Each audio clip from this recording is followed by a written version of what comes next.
घटस्थापना. नमस्कार मंडळी.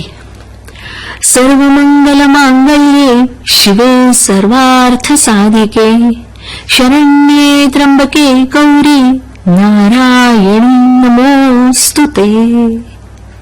आज घटस्थापनेचा दिवस. सर्वत्र मंगलमय वातावरण भरून राहिलेलं आहे. घरोघरी घटस्थापनेची लगबग सुरू आहे.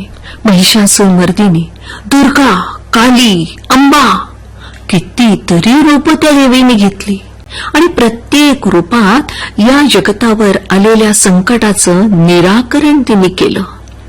मंडळी, एक लक्षात येतंय का? जगतावरचं संकट निवारण करण्यासाठी देवीला वेगवेगळी रूप घ्यावी लागली.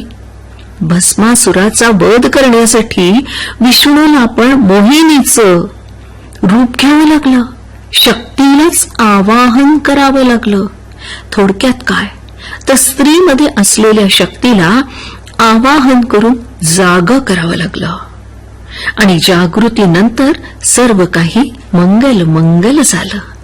याचा अर्थ स्त्रीमध्ये अचाट शक्ती आहे, पण तिलाच ते माहित नाही. फार लांब कशाला, रामायणामध्ये रामाला वनवासात पाठवणारी कैकेयी, तिला वर कसे मिळाले माहितीये? कैकेयीने दशरथाच्या रथाचं सारथ्य युद्धात केलं होतं आणि दशरथाने ते युद्ध जिंकलं होतं ते तिच्यामुळे. म्हणजे कैकेयी किती हुशार असली पाहिजे. एकतर रथाचं सारथ्य करायचं म्हणजे घोड्याची पारख, त्यातून जरुरी तेवढं युद्धातलं युद्धकला पण माहित पाहिजे. तीही अवगत असणं गरजेचं आहे. युद्धाचे दावपेच, कोणत्या वेळी रथ कसा वळवावा म्हणजे दशरथाला योग्य प्रकारे युद्ध करता येईल, पण त्याला इतरांची शस्त्र लागणार नाहीत याचं पूर्ण ज्ञान. इतकं तरी लांब कशाला जायचं? आजकालच्या स्त्रीचंच उदाहरण घेऊया. खरं तर समाजाने वाटणी केली होती. पुरुषांनी अर्थार्जन करावं आणि स्त्रीनी घर चालवावं, पण आता ते राहिलंच नाही. स्त्रीने दुहेरी जबाबदारी म्हणजे घर तर चालवायचंच, पण कुटुंब सांभाळायचंच आणि अर्थार्जन पण करायचं. अशी स्त्री मला तर अष्टभुजाच दिसते.